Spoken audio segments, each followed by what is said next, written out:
this data to guide our next steps. And so I don't, okay. So great. So by the end of the session, this is what our expectations are. And one, again, that's that you'll hear our data story and get a better understanding of what do the data tell us about FCPS. Understanding our data glows and grows, and also participating in a data dive. And Ms. Seabridge will share more about that data dive with you. We have an activity that will engage you in looking more closely at our data in a disaggregated way, and then making connections between the data and our work in FCCPS. All right, so how does our data look before we start to dig? And the next few slides that we're going to share are aggregate data. And as Dr. Noonan said, we have a lot to celebrate. For the first time in 4 years, across the board in our tested areas, our students achieved 90% or greater.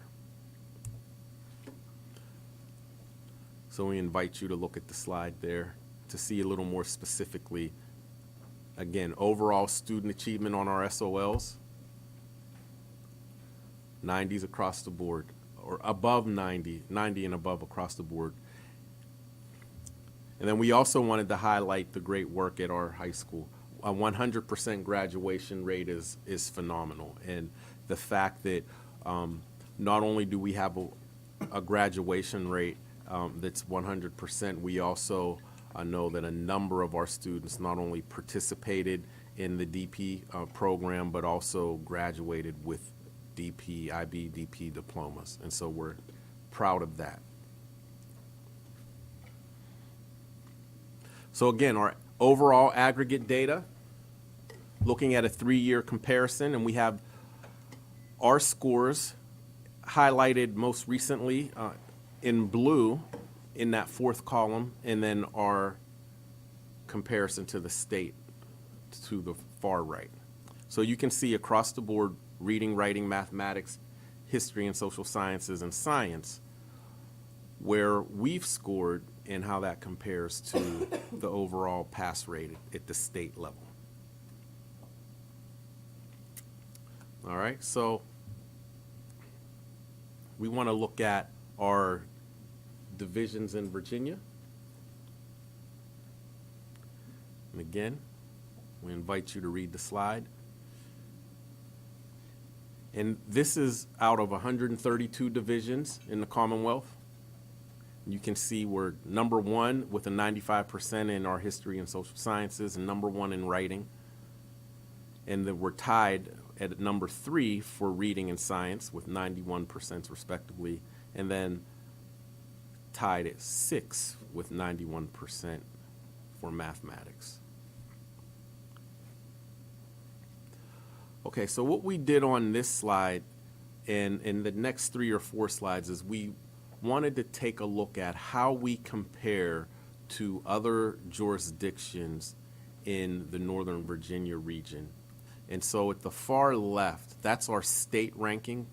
We wanted to include that, and then we listed the other school systems below. And so you can see in mathematics, with our 91% pass rate overall and our 89% 3-year average, you can see how we compare to some of the neighboring jurisdictions. And again, this is a lot to celebrate.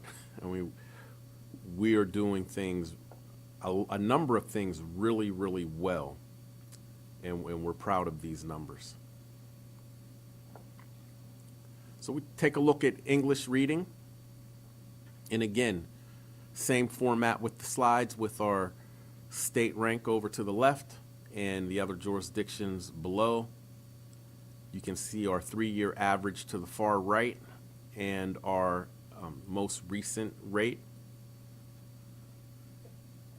The second column from the right. And again, a lot to be proud of.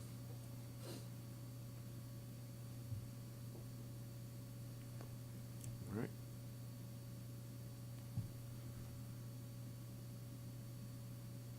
Writing. Okay. And history. Again, this is our aggregate data. And when we compare our student performance and achievement with SOLs in the aggregate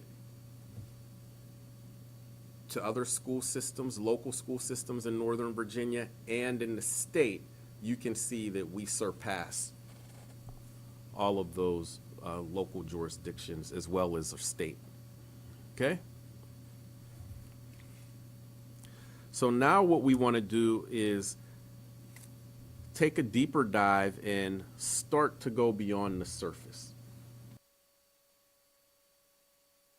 All right, thank you for doing that. And we'd like just to take maybe a minute, maybe if you could just share one of the points that you put up on your chart, and then we'll kind of unpack that a little bit as we finish up with the presentation. So does anybody want to share their area of math, reading, or all the SOLs? Okay. So math, Mr. Webb? So in the math area, we were, the GLOW was just how well we did overall with the, when looking at in comparison with other localities in the state. The GROW is still looking at our special populations and working with them to give them the opportunities to get to where we are overall. But that's where, when you segment out, that's where the GROW opportunities are within the math area that we saw. And and then the next step is just how do we address those. Good, thank you. All right, and reading? Yes, Mr. Reidinger, it looks like it's you. Or Mr. Gill? Erin will be right back, but I can Okay. share with you what she had mentioned was overall maintained and improved overall the populations. The GROW is still have vulnerable populations and students performing below sort of average. I'm telling our story. And then next steps, looking deeper at familial and cultural barriers to success for those students and look behind the numbers to each kid's personal circumstance would be an opportunity. Yeah, I like those next steps. Descriptions were really helpful because you could see beyond the numbers, you know, just because a child maybe isn't scoring as high on tests, it may not be that they don't understand the information, but there may be other things that are happening outside of school that are preventing them from probably learning or retaining the information. Good. I'm glad you picked up on that, because that is one thing that we talk about all the time. And I know they mentioned it in the earlier presentation. It's not about just the number. It's about the whole child and what's happening with that child and how do we reach that child and how do we support. And there's a lot more going on. So it's very important to know our students. So thanks for pointing that out. Okay. All right. All SOLs?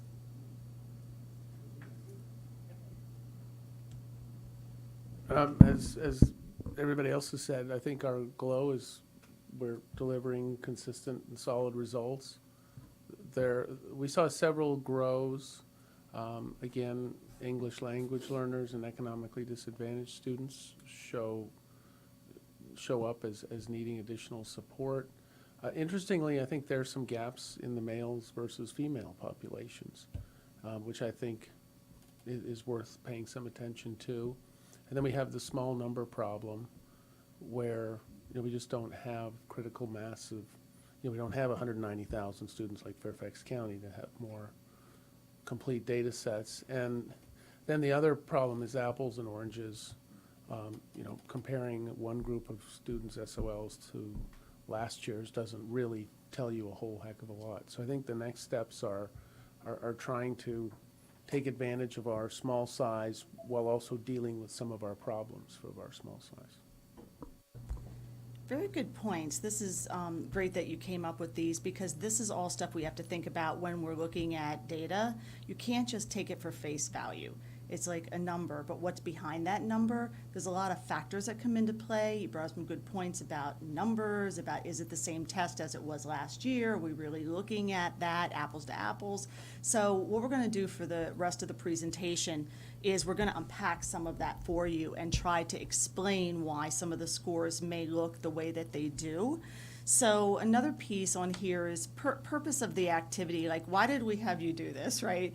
So one reason we had you do it, not just because we wanted you to kind of dig a little deeper yourself and to kind of work with that data, but also to understand that this is what we're asking our administrators and our teachers to do in the buildings. We're asking them to really take a look at the data and to unpack it and to look for areas where we need to work more with our kids to help them master whatever that knowledge is. So again, it goes back to the earlier presentation. It's really about that mastery learning and making sure that the last assessment we give our kids isn't that SOL at the end of the year where it's a once and done thing, that we should be assessing that mastery all throughout the year to make sure that when that time comes for that summative, that they're ready for it and they're prepared and they're comfortable with taking that assessment. So we wanted you to kind of get a feeling of what we're asking our teachers to do in collaborative groups during the school day, during their planning time, when they give that STAR assessment or they give that benchmark or whatever they're giving to the students. It's not just to give them a test.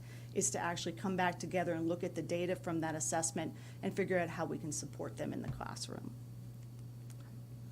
All right, so let's keep digging here a little bit more. So one thing that's important is just to know our demographic a little bit and who are we, right? I had a conversation out in the other room a little bit with Mr. Anderson and Mr. Webb is, our demographic is different than a lot of our larger school divisions that are around us or even in the state. And we're trying to think, okay, who's small, who's like us, demographic, who is it, right? So that is something we have to think about, but who are we? I mean, here's our population. And I'm not going to go through all the numbers. You can see the charts, but our subgroups are quite small compared to a lot of our neighbors that are here in Northern Virginia. When we unpack it here a little bit more, we look at our subgroups, and again, we call them subgroups now because that's how the state refers to these groups. I know Mr. Bates and I were discussing this. It's not our favorite term. We don't really like subgroup, but we're going to use the state terms for right now.